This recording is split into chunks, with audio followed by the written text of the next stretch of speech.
My 8-year-old daughter stood in my mother's dining room, holding a dog bowl filled with table scraps, while my entire family laughed. I can still hear it. That laughter. It wasn't nervous laughter or uncomfortable laughter. It was the kind of laughter that comes from people who genuinely find something funny. My mother, my father, my brothers, my nephews, all of them laughing at a little girl holding a metal bowl full of turkey skin and gristle, tears streaming down her face. My brother Truett was the one who handed it to her. He stood there with this grin on his face, the same grin he's had since we were kids, the one that says he knows he can do whatever he wants and nobody will ever stop him. He pointed at my daughter and said 5 words I will never forget as long as I live. Dogs eat last. You're the family dog. And every single person at that Thanksgiving table just watched. Some of them smiled. My mother covered her mouth like she was trying to hide her amusement. My father looked down at his plate and said nothing. My other brother Desmond actually clapped. He clapped like Truett had just told the funniest joke he'd ever heard. My daughter Willa stood there frozen. She's 8 years old. She has blonde hair that she likes to wear in 2 braids. She draws pictures of animals and writes little stories about them. She asked me 3 times on the drive over if Grandma would like the card she made. She spent 2 hours coloring a turkey and writing, "I love you, Grandma," in her best handwriting. And now she was standing in that dining room, surrounded by people who were supposed to love her, holding a dog bowl. She dropped it. The bowl clattered against the hardwood floor and scraps scattered everywhere. Then she ran. She pushed past me so fast I barely had time to react. I heard the front door slam. I heard her footsteps on the porch, then silence. I looked at my family. I looked at every single one of them. My mother was already reaching for a napkin to clean up the mess on the floor. My father was still staring at his plate. Truett was laughing and shaking his head like this was all just harmless fun. Nobody moved to go after her. Nobody said a word. So I followed her. I grabbed my coat and her coat, and I walked out of that house without saying a single word to any of them. Behind me, I heard Truett call out, "What? It was a joke. She needs to learn how to take a joke." That was Thanksgiving. That was the day my family showed me exactly who they are. And 2 days later, every single one of them woke up to something that made them scream. My name is Corinne Ablewhite. I'm 36 years old. I work as a dental hygienist at a small practice about 20 minutes from my apartment. I've been divorced for 14 months. I have 1 daughter, Willa, who is my entire world. And for my whole life, I've been the child my family forgot existed. I'm the middle child. That's what I always told myself was the problem. Truett is the oldest, 41, successful, married, 2 sons, everything my parents ever wanted in a child.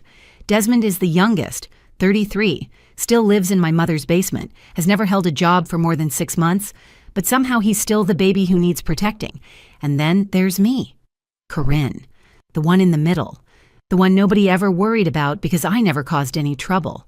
The one they could overlook because I never demanded attention. I spent my whole childhood trying to earn a place in my family. I got good grades. I stayed out of trouble. I helped my mother with dinner. I never talked back. I did everything right. And none of it mattered. Truett was still the golden child.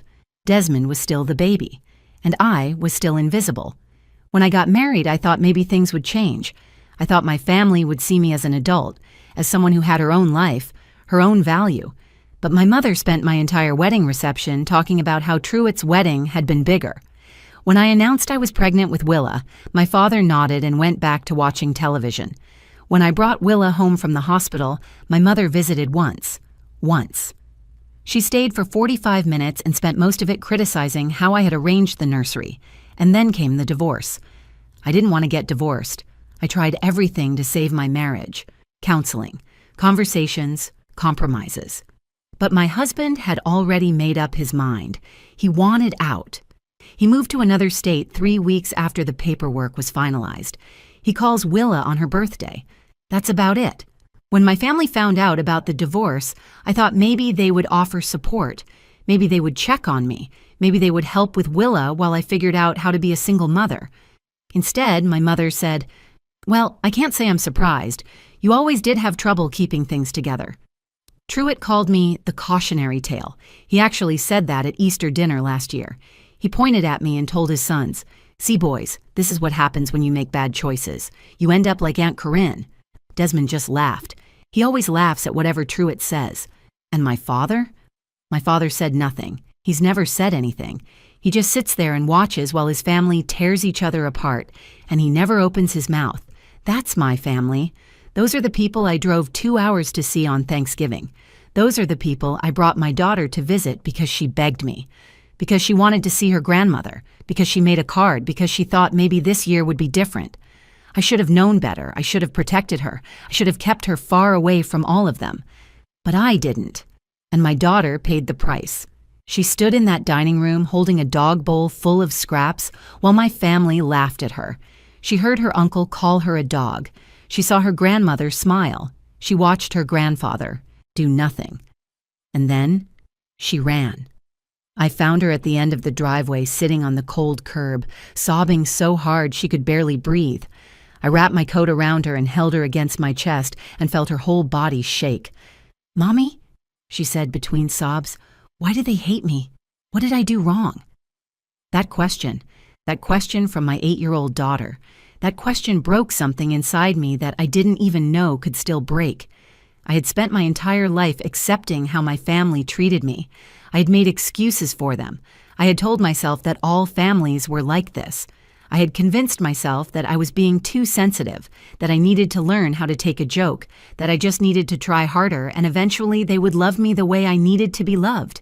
But hearing my daughter ask what she did wrong, hearing her blame herself for their cruelty, seeing her sweet face twisted in pain because the people who were supposed to love her had treated her like she was less than human, something shifted in me that night. Something that had been building for 36 years finally clicked into place. I was done. I was done being silent. I was done being invisible. I was done letting my family treat me like I didn't matter, and I was absolutely done letting them anywhere near my daughter. They wanted to call her a dog. They wanted to laugh at her. They wanted to make her feel small and worthless and broken. Fine. But they were going to learn something that Thanksgiving night. They were going to learn that this dog had teeth, and I was ready to bite. The morning of Thanksgiving started with hope. That was the cruel part. I actually believed things might be different this year. Willa woke up early, too excited to sleep. She came into my bedroom at 6 in the morning, already dressed in the outfit she had picked out 3 days earlier, a burgundy dress with little white flowers on it, white tights, her nice shoes.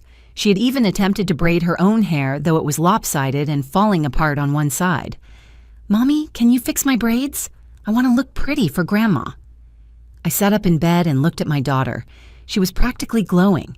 This child who had been through so much in the past year, whose father had abandoned her, who had cried herself to sleep more nights than I could count, was standing in my doorway radiating pure joy because she was going to see her grandmother. I should have told her we weren't going. I should have made up an excuse, a stomach bug, car trouble, anything. But I looked at her face and I couldn't do it. I couldn't take this away from her. "Come here, baby, let me fix those braids."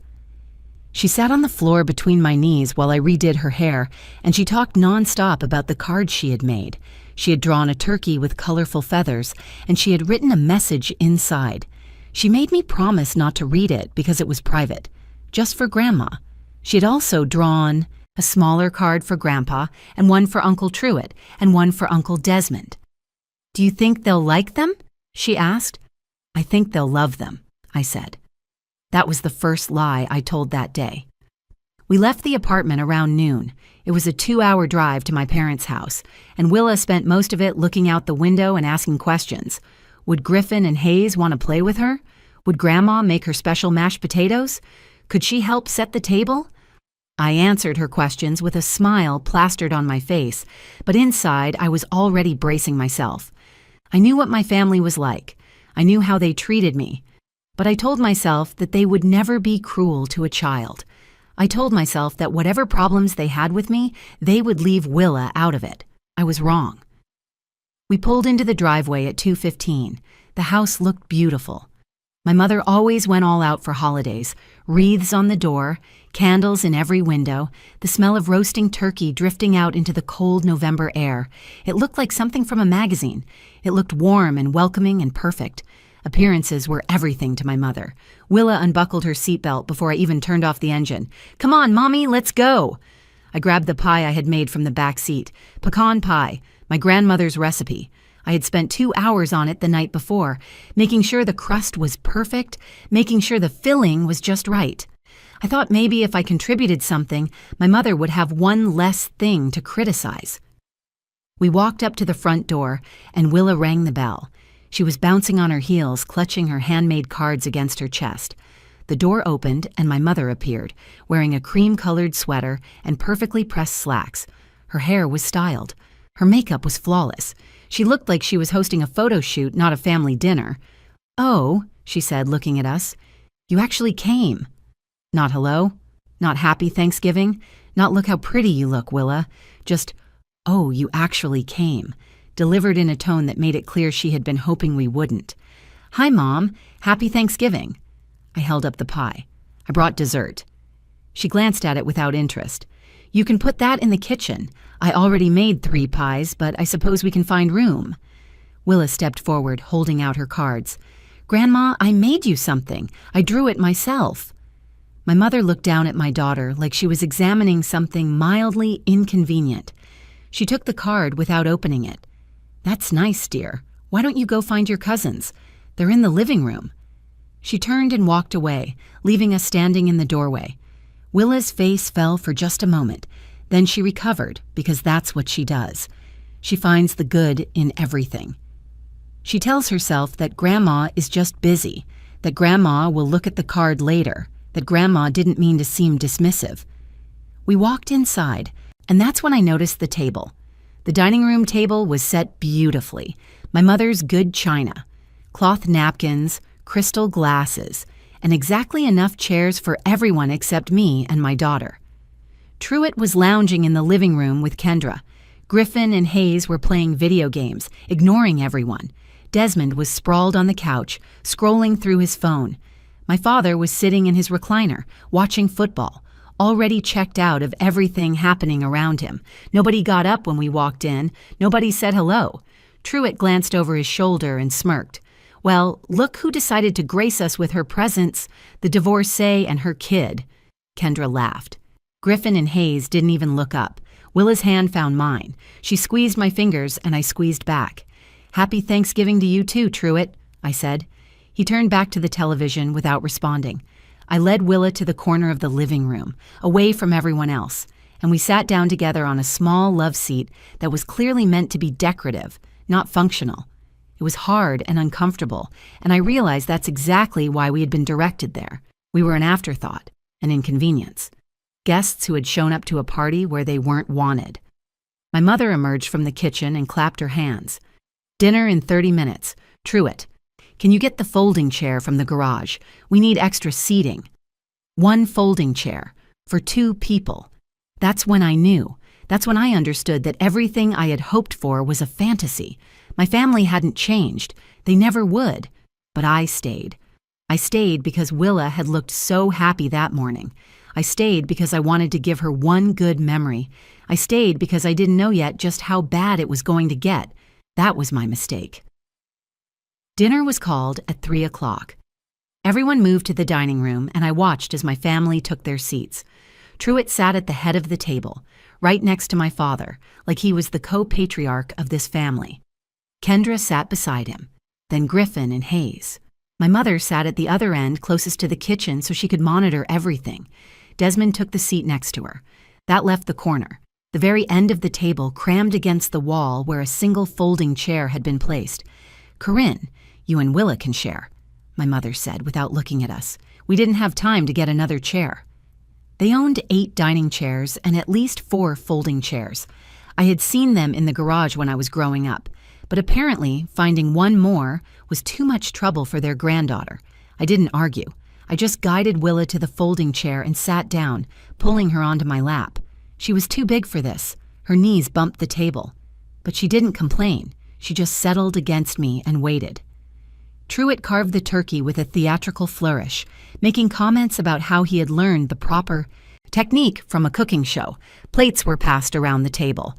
I watched as everyone received generous portions, thick slices of turkey, mountains of mashed potatoes, stuffing, green bean casserole, cranberry sauce, gravy poured over everything. Then our plate arrived. 2 thin slices of turkey breast, mostly dry, a small scoop of mashed potatoes. Nothing else? No stuffing, no green beans, no cranberry sauce, no gravy. Willa looked at the plate, then looked at me. She didn't say anything, but I could see the confusion in her eyes. She could see what everyone else had received. She knew this wasn't the same. I flagged down my mother. "Mom, could we get some stuffing? And maybe some gravy?" My mother sighed like I had asked her to prepare an entirely new meal. "There's not much left, Corinne. Maybe you should have arrived earlier if you wanted first choice." We had arrived exactly when she told us to arrive. Kendra leaned forward with a smile that wasn't really a smile. "Well, Corinne, I guess you're used to small portions now, right? Living in that tiny apartment of yours. How big is it again? Like 1 room?" Desmond snorted. "She's probably on food stamps. We should have just mailed her a can of cranberry sauce and called it a day." The table erupted in laughter. Even my father chuckled quietly, though he tried to hide it behind his napkin. Willa pressed closer against me. I could feel her heart beating fast. "We're fine," I said quietly. "Thank you for having us."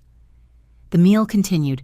Truett dominated the conversation, talking about his latest promotion at work, his new car, the vacation he and Kendra were planning to take in February. My mother listened with rapt attention, praising every accomplishment, asking follow-up questions, treating him like he had just announced he won the Nobel Prize. Nobody asked about my life. Nobody asked how Willa was doing in school.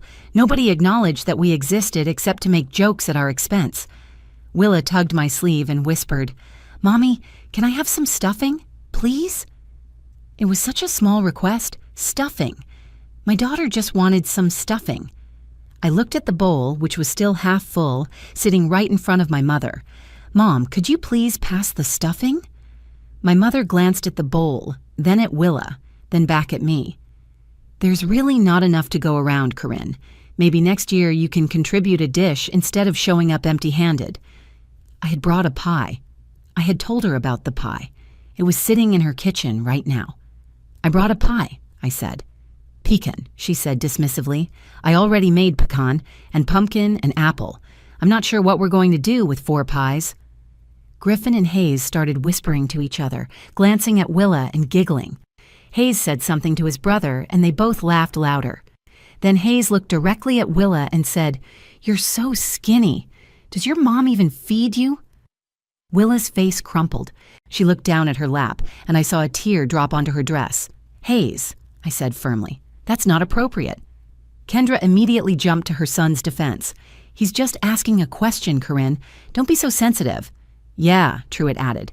"The kid's just curious. Maybe if you fed her properly, she wouldn't look so scrawny." More laughter. My mother, my father, Desmond, even Griffin and Hayes, who probably didn't fully understand what was funny, but knew they were supposed to laugh. Willa was crying silently now, tears streaming down her cheeks while she stared at her lap. She was trying so hard to be invisible.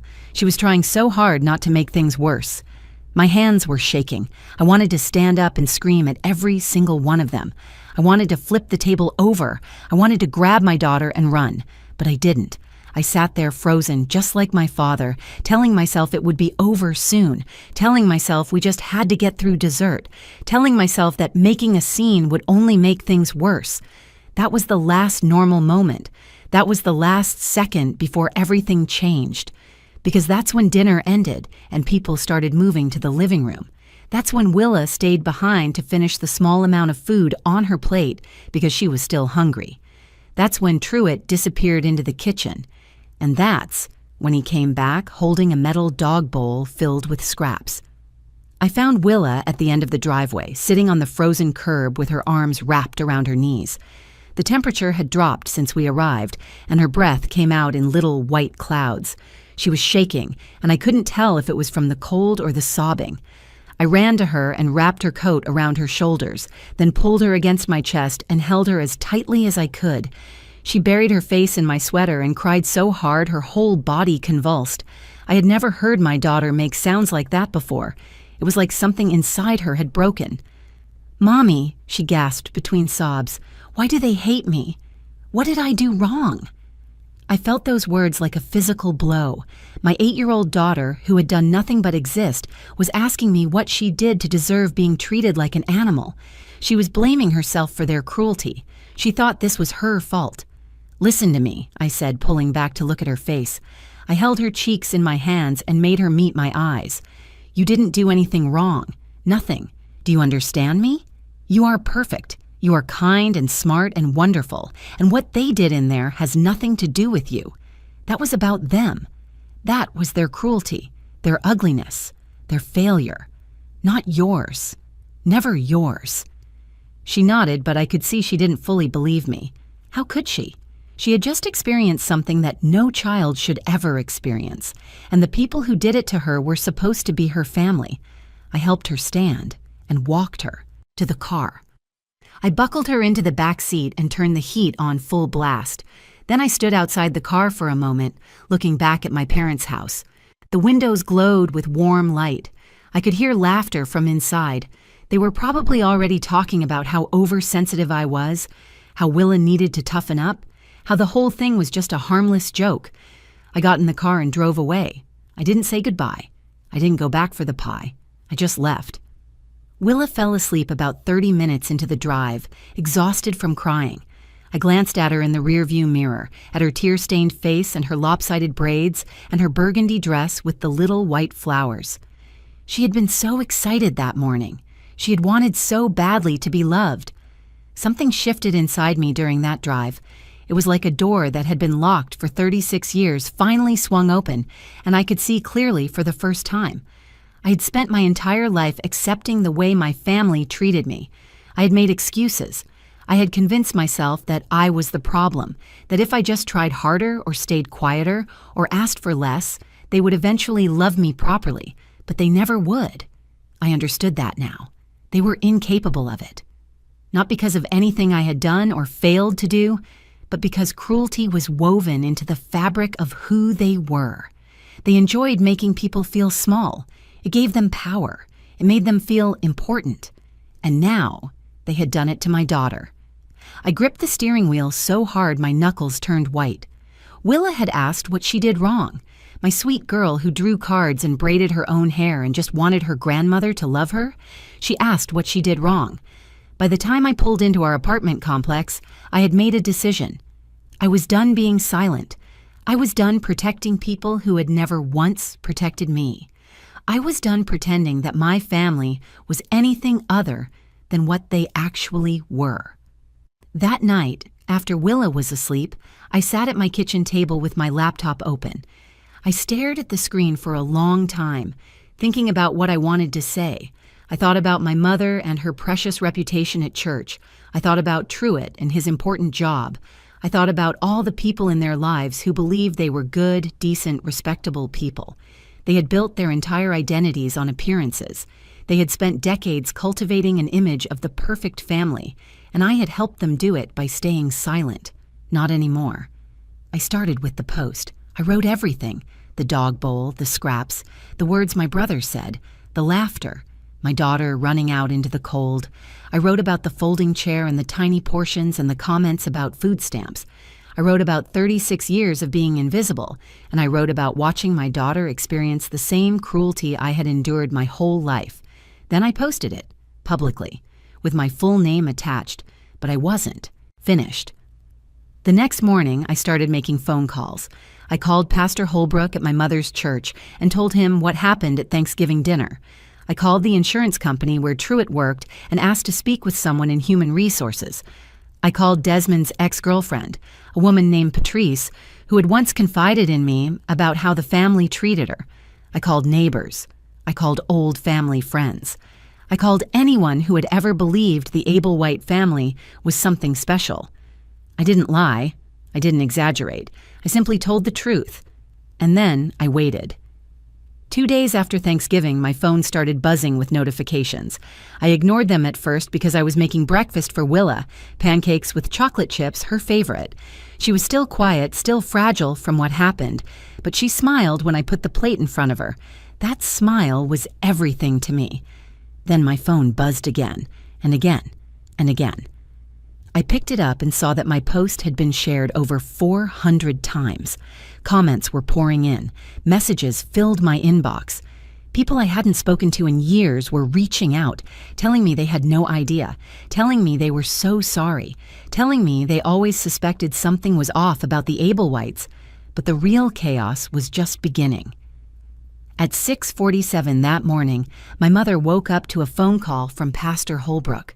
I know the exact time because she told me later. Screaming it into my voicemail like the timestamp was evidence of my crime. Pastor Holbrook had received multiple calls from congregation members who had seen my post. They wanted to know if it was true. They wanted to know if Darlene Ablewhite, who chaired the charity committee and organized the annual Christmas fundraiser, had really stood by while her son humiliated an 8-year-old girl with a dog bowl. Pastor Holbrook asked my mother to come in for a meeting with the church board. He used the word troubling 3 times. He said the congregation had concerns about her continued leadership role. My mother screamed when she hung up the phone. I know because Desmond told me later, trying to make me feel guilty. He said she screamed so loud he thought someone had died. At 7:15, Truett woke up to an email from his company's Human Resources Department. The subject line read, "Urgent meeting required." The body of the email was short and professional. It informed him that the company had received information regarding conduct that may be inconsistent with their core values, and his presence was required at the main office at 9 o'clock sharp. Attached to the email was a screenshot of my post. Someone had tagged his company. Someone had sent it directly to his supervisors. By the time Truett finished reading the email, his hands were shaking. Kendra told me this when she called to curse me out. She said he threw his phone across the bedroom and screamed so loud the boys came running. At 7:32, Desmond discovered that his ex-girlfriend Patrice had made her own post.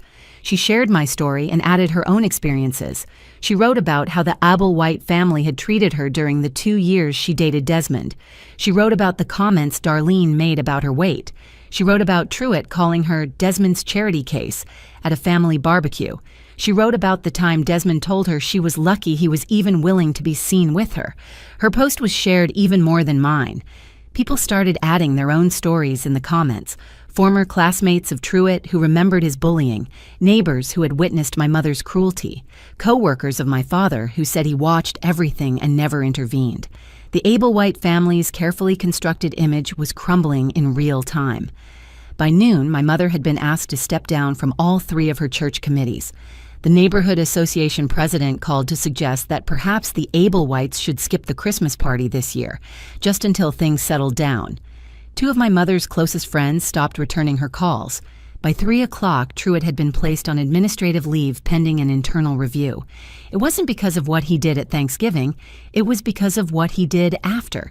He had posted a defensive response on social media that included language his company found, in their words, inconsistent with their commitment to respect and professionalism. He called me names. He called the people sharing my post names. He used words that human resources departments do not tolerate. By evening, the local news had picked up the story. A reporter reached out to me asking for a comment.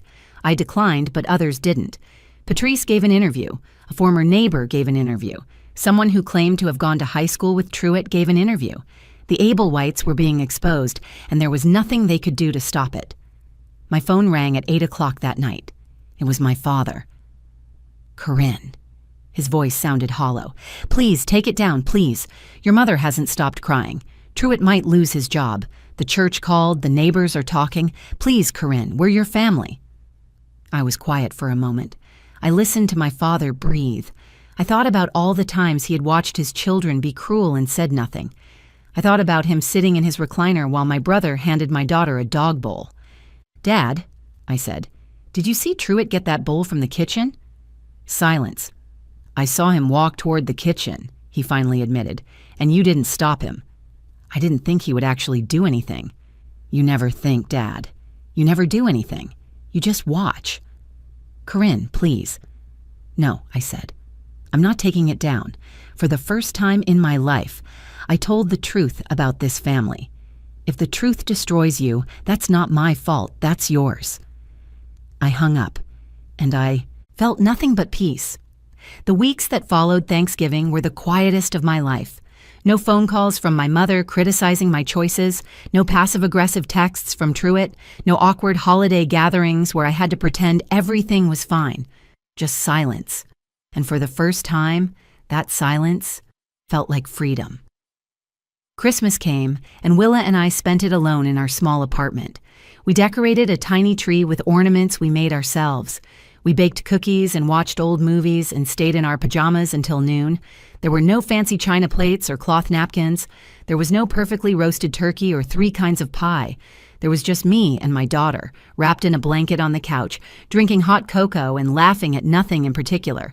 It was the best Christmas I had ever had. One evening, about a week after the holiday, Willa looked up at me with serious eyes. "Mommy, is Grandma mad at me?"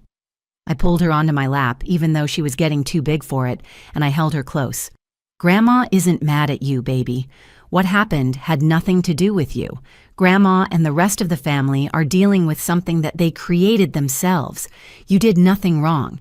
You will never do anything wrong by expecting people to treat you with kindness. But they're family," she said quietly. "Being family doesn't give anyone the right to hurt you," I told her. "Family is supposed to love you and protect you and make you feel safe.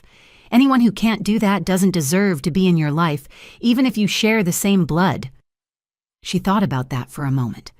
Then she nodded slowly and rested her head against my shoulder. I held her there for a long time, grateful that she was mine, grateful that I had finally found the courage to protect her. 3 weeks after Christmas, there was a knock at my door.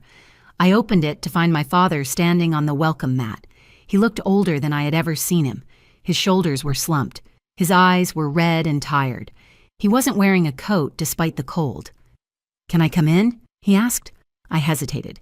Then I stepped aside. He sat on my couch and looked around the apartment. It was small and modest, nothing like the house I grew up in. But it was mine. It was ours. It was safe. He didn't speak for a long time. When he finally did, his voice was barely above a whisper. "I've made a lot of mistakes, Corinne. My whole life I've made mistakes. I told myself that staying quiet was the same as keeping peace. I told myself that if I didn't participate in the cruelty, I wasn't responsible for it. But I was wrong. I was responsible every single time I watched and did nothing. I was responsible when you were a child, and I let your mother favor your brothers. I was responsible when you got divorced, and I let everyone mock you.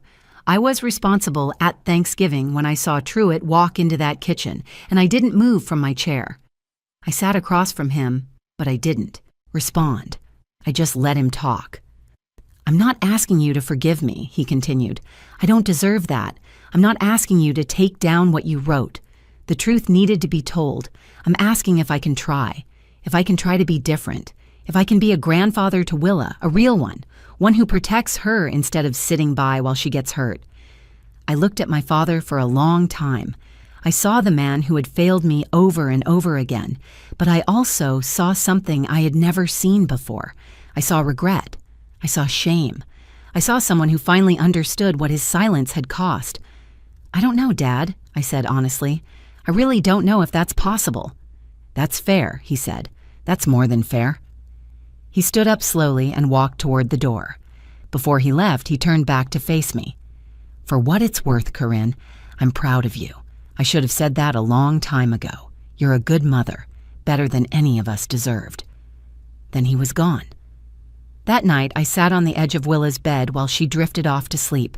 She looked peaceful for the first time in weeks. The tension that had been in her little body since Thanksgiving had finally started to ease. "Mom," she murmured, half asleep. "Yes, baby? Are we going to be okay?" I smoothed her hair back from her forehead and kissed her gently. "Yeah, sweetheart. We're going to be okay. We're going to be more than okay. Because we have each other. And that's enough. That's always going to be enough." She smiled with her eyes closed, and then she was asleep. I sat there for a while longer, listening to her breathe, thinking about everything that had happened. I thought about the dog bowl and the laughter. I thought about my brother's cruel words and my mother's indifference. I thought about 36 years of being invisible and the moment I finally decided to be seen. They called my daughter the family dog. They meant it as an insult, as a way to dehumanize her, to put her in her place. But here's what I realized in the weeks that followed. Dogs are loyal. Dogs are loving.